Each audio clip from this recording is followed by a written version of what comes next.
+2 എക്കണോമിക്സിന്റെ first chapter ആയ introduction to micro economics എന്ന ഭാഗമാണ് നമ്മൾ ഇന്ന് തുടങ്ങുന്നത്.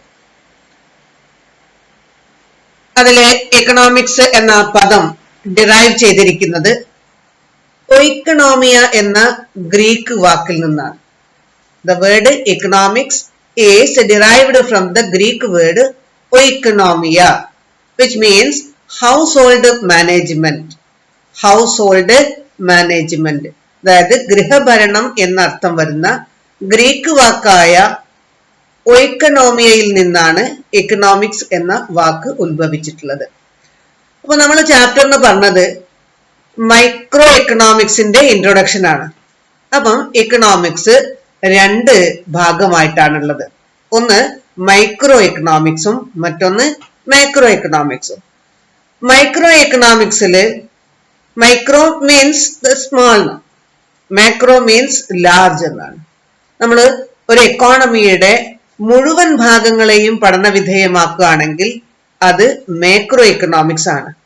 എന്നാൽ മൊത്തത്തിലുള്ള പഠനത്തിൽ നിന്ന് ഒരു പാർട്ട് മാത്രമാണ് നമ്മൾ പഠന വിധേയമാക്കുന്നതെങ്കിൽ അത് മൈക്രോ എക്കണോമിക്സ് ആണ് കേട്ടോ.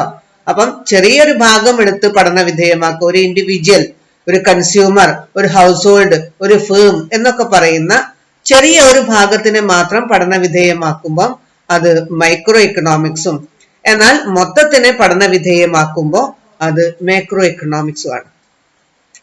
ഫസ്റ്റ് എക്കണോമിക്സ് എന്നുള്ള പദത്തിന് പകരം പൊളിറ്റിക്കൽ ഇക്കോണമി എന്നായിരുന്നു ഉപയോഗിച്ചിരുന്നത്.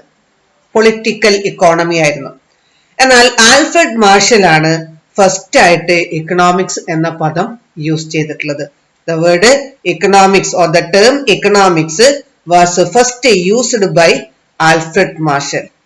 എന്നാൽ ഫാദർ ഓഫ് എക്കണോമിക്സ് എന്നറിയപ്പെടുന്നത് ആഡം സ്മിത്ത് ആണ്.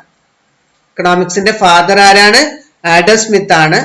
അദ്ദേഹത്തിന്റെ ഫേമസ് ആയിട്ടുള്ള വർക്ക് ഉണ്ടായിരുന്നു An Enquiry into the Nature and Causes of Wealth of Nations. അതാണ് ഫസ്റ്റ് ആയിട്ട് എക്കണോമിക്സിന് ഒരു ഡെഫിനിഷൻ കൊടുത്തിട്ടുള്ള ബുക്ക്. ആ ഡെഫിനിഷന്റെ പേര് അറിയപ്പെടുന്നത് വെൽത്ത് ഡെഫിനിഷൻ എന്നാണ്. എന്താണ്?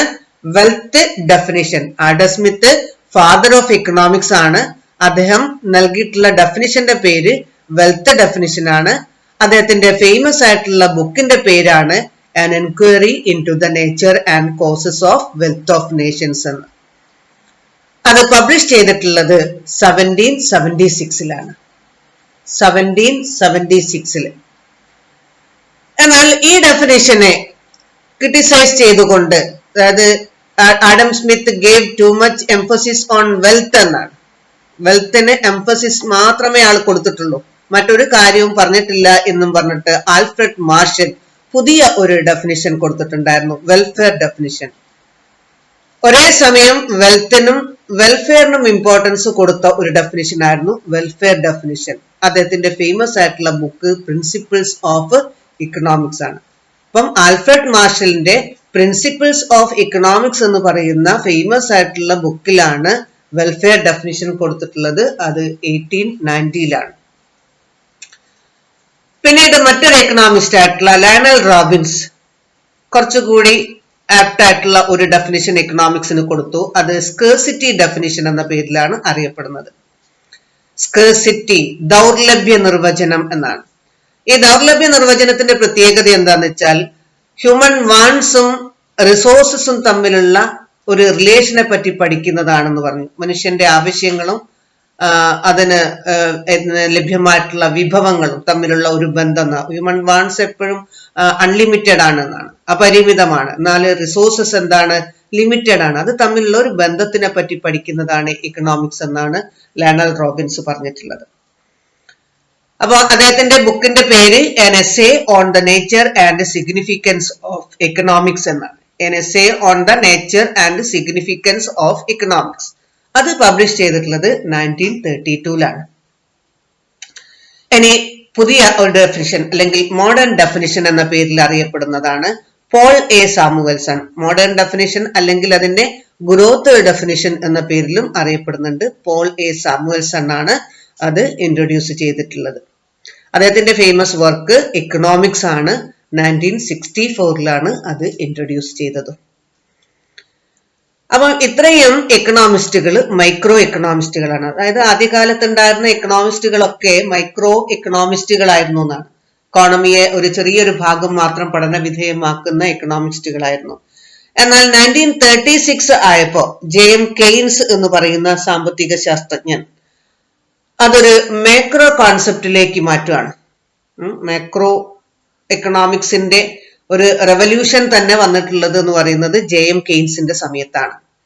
അദ്ദേഹത്തിന്റെ ഫേമസ് ആയിട്ടുള്ള വർക്കാണ് general theory of employment, interest and money. ഇതാണ് നമുക്ക് മാക്രോ എക്കണോമിക്സിന്റെ ഒരു റെവല്യൂഷൻ സ്റ്റാർട്ട് ചെയ്തിട്ടുള്ളത് ജെയിം കെയ്ൻസിന്റെ ആണെന്ന് പറയാൻ കാരണം അദ്ദേഹത്തിന്റെ ആ ബുക്കിൽ അല്ലെങ്കിൽ അദ്ദേഹത്തിന്റെ വർക്കോട് കൂടിയിട്ട് ഒരു പുതിയ ബ്രാഞ്ച് ഓഫ് എക്കണോമിക്സ് തന്നെ ഡെവലപ്പ് ചെയ്തിട്ടുണ്ടായിരുന്നു. നമുക്ക് ഈ ഭാഗത്ത് പഠിക്കാനുള്ള ഇമ്പോർട്ടന്റ് ആയിട്ടുള്ള ടോപ്പിക് ആണ് central problems of N economy. ഒരു എക്കോണമി എന്താന്ന് പറഞ്ഞാൽ നമുക്കറിയാലോ, സോ മെനി പ്രൊഡക്ഷൻ യൂണിറ്റ്സ് ഉൾപ്പെട്ടുള്ളതാണ് ഒരു എക്കോണമി എന്ന് പറയുന്നത്. ധാരാളം പ്രൊഡക്ഷൻ യൂണിറ്റുകൾ, ഉൽപാദന യൂണിറ്റുകൾ ഉൾപ്പെട്ടുള്ളതാണ് ഒരു എക്കോണമി എന്ന് പറയുന്നത്. അവിടെ പ്രൊഡക്ഷനും കൺസംഷനും അതേപോലെ തന്നെ ഡിസ്ട്രിബ്യൂഷൻ എന്നൊക്കെ പറയുന്ന എക്കണോമിക് ആക്ടിവിറ്റീസ് ഒക്കെ നടക്കുന്നുണ്ട്. അപ്പം ഈ ഏതൊരു എക്കോണമി ആണെങ്കിലും അവിടെ ചില സെൻട്രൽ പ്രോബ്ലംസ് അറൈസ് ചെയ്യുന്നുണ്ട് എന്നാണ്. അങ്ങനെ സെൻട്രൽ പ്രോബ്ലംസ് അറൈസ് ചെയ്യാനുള്ള ചില മെയിൻ ആയിട്ടുള്ള റീസൺസ് ഉണ്ട്. What are the reasons for the economic problems? ഈ റീസൺസ് ഏതൊക്കെയാണെന്നാണ് ഇനി പറയുന്നത്. ഒന്നാമത്തത്, human wants are unlimited. Human wants എന്താണ്? അൺലിമിറ്റഡ് ആണ്. മനുഷ്യന്റെ ആവശ്യങ്ങൾ അപരിമിതമാണ്. എന്നാൽ the resources to satisfy these human wants are limited. അവിടെ റിസോഴ്സസ് എന്താണ്? ലിമിറ്റഡ് ആണ്. വിഭവങ്ങൾ വളരെ പരിമിതമാണ്. And the resources have alternative uses. ഉള്ള വിഭവങ്ങൾക്ക് തന്നെ എന്തുണ്ട്? ആൾട്ടർനേറ്റീവ് ആയിട്ടുള്ള ഉപയോഗങ്ങളുണ്ട്. പല വിധത്തിലുള്ള അല്ലെങ്കിൽ ബഹുമുഖമായിട്ടുള്ള ഉപയോഗങ്ങളുണ്ട്. കൂടാതെ they have different priorities. ഇത് ഓരോന്നിനും എന്തുണ്ട്? ഡിഫറെന്റ് ആയിട്ടുള്ള പ്രയോറിറ്റീസ് ഉണ്ട്, മുൻഗണനകളുണ്ട്. വ്യത്യസ്തമായിട്ടുള്ള മുൻഗണനകൾ നമ്മൾ നൽകേണ്ടതുണ്ട്. അത് കാരണം നമ്മൾ ഏറ്റവും ഫസ്റ്റ് ആയിട്ട് സാറ്റിസ്ഫൈ ചെയ്യുന്ന ആവശ്യങ്ങൾ ഏതൊക്കെയാ വെച്ചാൽ അത് സാറ്റിസ്ഫൈ ചെയ്തിട്ടല്ലേ അടുത്തുള്ളതിലേക്ക് പോകുള്ളൂ. അതുകൊണ്ടാണ് ഓരോന്നും അതിൻ്റെതായിട്ടുള്ള മുൻഗണനയ്ക്ക് അനുസരിച്ച് മാത്രമേ നമുക്ക് തൃപ്തിപ്പെടുത്താൻ പറ്റുള്ളൂ. കാരണം ആ റിസോഴ്സസ് വളരെ ലിമിറ്റഡ് ആണ്. ഇത്രയും കാര്യങ്ങളാണ് main reasons for economic problems എന്ന് പറയുന്നത്. What are the central problems of N economy? അതാണ് പറയുന്നത്. അപ്പം what are the central problems of N economy എന്ന് പറഞ്ഞാൽ ഒരു സമ്പദ് വ്യവസ്ഥയുടെ കാതലായ പ്രശ്നങ്ങൾ അല്ലെങ്കിൽ മുഖ്യമായിട്ടുള്ള പ്രശ്നങ്ങൾ എന്തെല്ലാം എന്നാണ്. 3 പ്രശ്നങ്ങളാണുള്ളത്. What to produce and in what quantities, how to produce and for whom to produce. What to produce and in what quantities is the first very important problem that is related with the problem of allocation of resources. അതായത് വിഭവങ്ങളുടെ സമാഹരണവുമായിട്ട് ബന്ധപ്പെട്ടുള്ള പ്രശ്നമാണ് ഒന്നാമത്തെ പ്രശ്നം. അതാണ് എന്ത് produce ചെയ്യണം, എത്ര അളവിൽ എന്നുള്ളത്. അപ്പൊ ഇങ്ങനെ ചോദിക്കുന്ന സമയത്ത് ഒരു എക്കോണമിക്ക് ഒരൊറ്റ ഉൽപ്പന്നം മാത്രമല്ല പ്രൊഡ്യൂസ് ചെയ്യാനുള്ളത്. ആയിരക്കണക്കിന് സാധനങ്ങളും സേവനങ്ങളും പ്രൊഡ്യൂസ് ചെയ്യേണ്ടതായിട്ടുണ്ട്.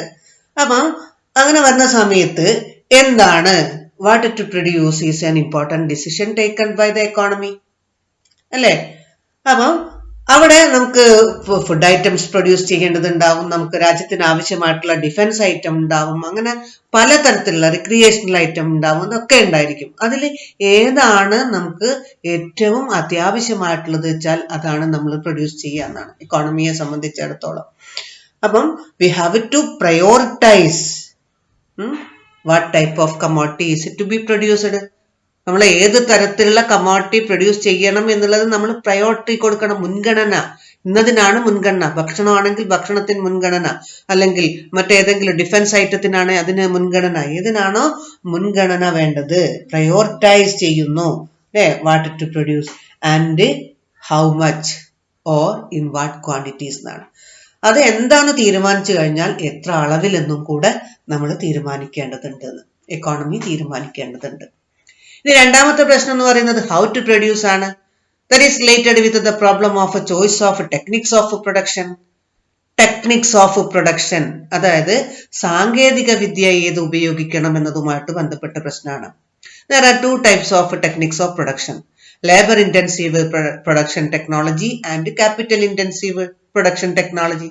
രണ്ട് തരത്തിലുള്ള സാങ്കേതിക വിദ്യകളുണ്ട്. ഒന്ന് ലേബർ ഇന്റൻസീവ് ആണ്, രണ്ടാമത്തത് ക്യാപിറ്റൽ ഇന്റൻസീവ് ആണ്. Under labor intensive production technology, more laborers and less capital is used. But under capital intensive technology, more capital and less laborers is used.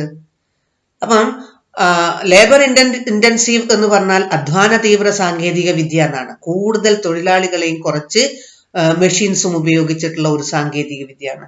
എന്നാൽ ക്യാപിറ്റൽ ഇന്റൻസീവ് ടെക്നോളജി എന്ന് പറയുമ്പോൾ എന്താണെന്നറിയോ, അവിടെ കൂടുതൽ മെഷീൻസും കുറച്ച് ലേബറേഴ്സിനെയാണ് ഉപയോഗിക്കുന്നത്. അപ്പൊ നമ്മൾ അവിടെ എന്താ ഡിസൈഡ് ചെയ്യേണ്ടതെന്ന് അറിയോ? That is, how to produce depends on the availability and price of labour and capital. ഇതിൽ ഏതാണ് നമുക്ക് ലഭ്യമായിട്ടുള്ളത്, അതിന്റെ ഓരോന്നിന്റെയും പ്രൈസ് എത്രയായിരിക്കും എന്ന് നോക്കിയിട്ടാണ് നമ്മൾ ഏത് തരം സാങ്കേതിക വിദ്യ തിരഞ്ഞെടുക്കണം എന്ന് തീരുമാനിക്കുന്നത്. മൂന്നാമത്തത് ഫോർ ഹും ടു പ്രൊഡ്യൂസ് ആണ്. That is the problem of functional distribution. That is the distribution of national income ആണ്, ഓർ നാഷണൽ ഔട്ട്പുട്ട് ആണ്. ദേശീയ ഉൽപ്പന്നം വിതരണം ചെയ്യുന്നതുമായിട്ട് ബന്ധപ്പെട്ട പ്രശ്നമാണ് ഫോർ ഹും ടു പ്രൊഡ്യൂസ് എന്നുള്ളത്. ഇത് എങ്ങനെയാ വിതരണം ചെയ്യുന്നത്, ആർക്കിടയിലാണെന്ന് നമുക്കറിയാം. ഉൽപാദനത്തിന് ആവശ്യമായിട്ടുള്ള ഫാക്ടേഴ്സ് ഓഫ് പ്രൊഡക്ഷൻ ഉണ്ട്. Land, labour, capital and organisation എന്നുള്ളതാണ് ഫാക്ടേഴ്സ് ഓഫ് പ്രൊഡക്ഷൻ. ഈ ഫാക്ടേഴ്സ് ഓഫ് പ്രൊഡക്ഷന്റെ കീഴിൽ റെന്റ്, വേജസ്, ഇൻട്രസ്റ്റ്, പ്രോഫിറ്റ് എന്നീ രൂപത്തിൽ നമ്മളുടെ നാഷണൽ ഔട്ട്പുട്ട് അല്ലെങ്കിൽ ഇൻകം വിതരണം ചെയ്യുന്നതുമായിട്ട് ബന്ധപ്പെട്ട പ്രശ്നമാണ് ഫോർ ഹും ടു പ്രൊഡ്യൂസ് എന്ന് പറയുന്നത്. പ്രോബ്ലം ഓഫ് ഫങ്ഷണൽ ഡിസ്ട്രിബ്യൂഷൻ ആണ്. ഇനി അടുത്തൊരു ടോപ്പിക് എന്ന് പറയുന്നത് നമുക്ക് ഈ ഓരോ എക്കോണമിയിലും മാറ്റം ഉണ്ടെന്ന്, എക്കോണമിക്ക് അനുസരിച്ച് സെൻട്രൽ പ്രോബ്ലംസ് സോൾവ് ചെയ്യുന്നതിൽ വ്യത്യാസം ഉണ്ടെന്ന്. There are three different economies ആണ്. Centrally planned economy or socialist economy ഉണ്ട്, മാർക്കറ്റ് എക്കോണമി ഉണ്ട്, അതാ ക്യാപിറ്റലിസ്റ്റ് എക്കോണമി, മിക്സഡ് എക്കോണമി. ഇങ്ങനെ മൂന്ന് തരത്തിലുള്ള എക്കോണമീസ് ആണ്. How these economic activities or the central economic problems are solved by different economies എന്നാണ്. എങ്ങനെയാണ് ഓരോ എക്കോണമിയും ഈ സെൻട്രൽ എക്കണോമിക് പ്രോബ്ലംസിനെ സോൾവ് ചെയ്യുന്നത്? ഫസ്റ്റ് എക്കോണമി സെൻട്രലി പ്ലാൻഡ് എക്കോണമിയാണ്, അല്ലെങ്കിൽ സോഷ്യലിസ്റ്റ് എക്കോണമിയാണ്. ഈ സോഷ്യലിസ്റ്റ് എക്കോണമിന്റെ പ്രത്യേകത എന്താണെന്ന് വെച്ചാൽ all the means of production are owned and controlled by the government ആണ്. അല്ലെ, എല്ലാ ഉൽപാദനോപാധികളും ആരുടെ കൈവശമായിരിക്കും? ഗവൺമെന്റിന്റെ കൈവശമായിരിക്കും ഉണ്ടാവുക. ഗവൺമെന്റിന് ഒരൊറ്റ ലക്ഷ്യം മാത്രമേ ഉള്ളൂ, providing welfare to the people എന്നാണ്. ജനങ്ങൾക്ക് ക്ഷേമം ഉണ്ടാക്കുക എന്നതാണ് ഗവൺമെന്റ് ലക്ഷ്യമായിട്ട് പറയുന്നത്. അപ്പൊ എങ്ങനെയാണ് ഈ സെൻട്രൽ പ്രോബ്ലംസ് അവർ സോൾവ് ചെയ്യുന്നതെന്ന് വെച്ചാൽ by planning authority or the government. Government decides what to produce, what not to produce എന്നാണ്. എന്ത് ഉൽപ്പാദിപ്പിക്കണം, എന്ത് ഉൽപ്പാദിപ്പിക്കേണ്ട എന്ന് തീരുമാനിക്കുന്നത് ഗവൺമെന്റ് ആയിരിക്കണം. ഹൗ ടു പ്രൊഡ്യൂസ് തീരുമാനിക്കുന്നത് ഗവൺമെന്റ് ആണ്. ഫോർ ഹും ടു പ്രൊഡ്യൂസ് തീരുമാനിക്കുന്നത് ഗവൺമെന്റ് ആണ്. അപ്പോൾ മൊത്തമുള്ള സെൻട്രൽ എക്കണോമിക് പ്രോബ്ലംസ് തന്നെ സോൾവ് ചെയ്യുന്നത് ഒരു സോഷ്യലിസ്റ്റ് എക്കോണമിയിൽ ആരായിരിക്കും? പ്ലാനിംഗ് അതോറിറ്റിയോ ഗവൺമെന്റോ ആയിരിക്കുന്ന. എന്നാൽ മാർക്കറ്റ് എക്കോണമി അല്ലെങ്കിൽ ക്യാപിറ്റലിസ്റ്റ് എക്കോണമിയിൽ അതിന്റെ പ്രത്യേകത എന്താണെന്ന് വെച്ചാൽ all the means of production are owned and controlled by private individuals ആണ്. അല്ലെ, സ്വകാര്യ വ്യക്തികളാണ് ഇതെല്ലാം ഓൺ ചെയ്തു വെച്ചിരിക്കുന്നത്. അപ്പൊ അങ്ങനെ ഓൺ ചെയ്ത് വെച്ചിരിക്കുന്ന സമയത്ത് ഈ സെൻട്രൽ പ്രോബ്ലംസ് അവർ സോൾവ് ചെയ്യുന്നത് that is the market economy or price mechanism ആണ്. പ്രൈസ് മെക്കാനിസം അല്ലെങ്കിൽ മാർക്കറ്റ് മെക്കാനിസം ആണ് ഈ സെൻട്രൽ എക്കണോമിക് പ്രോബ്ലംസിനെ സോൾവ് ചെയ്യുന്നത് through the forces of demand and supply. ഡിമാൻഡും സപ്ലൈയും, അതിന്റെ ഇടയിൽ വേറൊരു കാര്യം കൂടിയുണ്ട്, പ്രൈസ് മെക്കാനിസം എന്നാണ്. പ്രൈസിനെ ബേസ് ചെയ്തിട്ടാണ് ഡിമാൻഡും സപ്ലൈയിലും ഒക്കെ മാറ്റം ഉണ്ടാകുന്നത്. അപ്പൊ അതിനനുസരിച്ചിട്ട് മാർക്കറ്റ് എക്കോണമിയിൽ ഡിസിഷൻസ് എടുക്കുന്നു പ്രൈവറ്റ് ഇൻഡിവിജ്വൽസ് എന്നാണ്. മൂന്നാമത്തത് മിക്സഡ് എക്കോണമിയാണ്. മിക്സഡ് എക്കോണമിന്റെ പ്രത്യേകത എന്താണോ? ഇത് രണ്ടും all the means of production are owned by both private individuals and government ആണ്. കാരണം മിക്സഡ് എക്കോണമി എന്ന് പറഞ്ഞാൽ is a combination of socialist economy and capitalist economy. ഒരേ സമയം സോഷ്യലിസ്റ്റ് എക്കോണമിന്റെയും ക്യാപിറ്റലിസ്റ്റ് എക്കോണമിന്റെയും ഒരു കോമ്പിനേഷൻ ആണ് മിക്സഡ് എക്കോണമി. അപ്പൊ ഒരേ സമയം പ്രൈവറ്റ് ഇൻഡിവിജ്വൽസും ഗവൺമെന്റും എന്ത് ചെയ്യുന്നു? ഈ മീൻസ് ഓഫ് പ്രൊഡക്ഷൻ ഓൺ ചെയ്തു വെച്ചിരിക്കുന്നു എന്നാണ്. അതുകൊണ്ട് പ്രോബ്ലംസ് സോൾവ് ചെയ്യുന്നത് both planning authority and the price mechanism ആണ്. ഒരേ സമയം ആ പ്രോബ്ലംസ് സോൾവ് ചെയ്യുന്നതിന് വേണ്ടിയിട്ട് ആരൊക്കെ ഉണ്ട്? പ്ലാനിംഗ് അതോറിറ്റി ഉണ്ടായിരിക്കും, അതേപോലെ price mechanism. Some of the problems are solved by planning authority while others are solved by price mechanism. അങ്ങനെയാണ്. അപ്പൊ രണ്ട് ഘടകങ്ങൾക്കും ഇമ്പോർട്ടന്റ് ആയിട്ടുള്ള ഒരു ഇത് കൊടുക്കുന്നതാണ് എന്തെന്നറിയോ, നമ്മളുടെ മാർക്കറ്റ് മിക്സഡ് എക്കോണമി. അപ്പൊ മാർക്കറ്റ് എക്കോണമിന്റെയും പിന്നെ സെൻട്രലി പ്ലാൻഡ് എക്കോണമിന്റെ ഒരു കോമ്പിനേഷൻ ആണെന്നും കൂടെ ഓർത്തു വെക്കണം. ഇത്രയാണ് നമുക്ക് ഈ ചാപ്റ്ററിൽ ഫസ്റ്റ് പാർട്ടിൽ പറയാനുള്ളത്. അതായത് ഫസ്റ്റ് ചാപ്റ്ററിന്റെ ഫസ്റ്റ് പാർട്ടാണ് ഇന്ന് നമ്മൾ പറഞ്ഞിട്ടുള്ളത്. ഈ ചാനൽ ലൈക്ക് ചെയ്യുക, അതുപോലെ തന്നെ സബ്സ്ക്രൈബ് ചെയ്യുക, ഷെയർ ചെയ്യുക ഇഷ്ടപ്പെട്ടിട്ടുണ്ടെങ്കിൽ.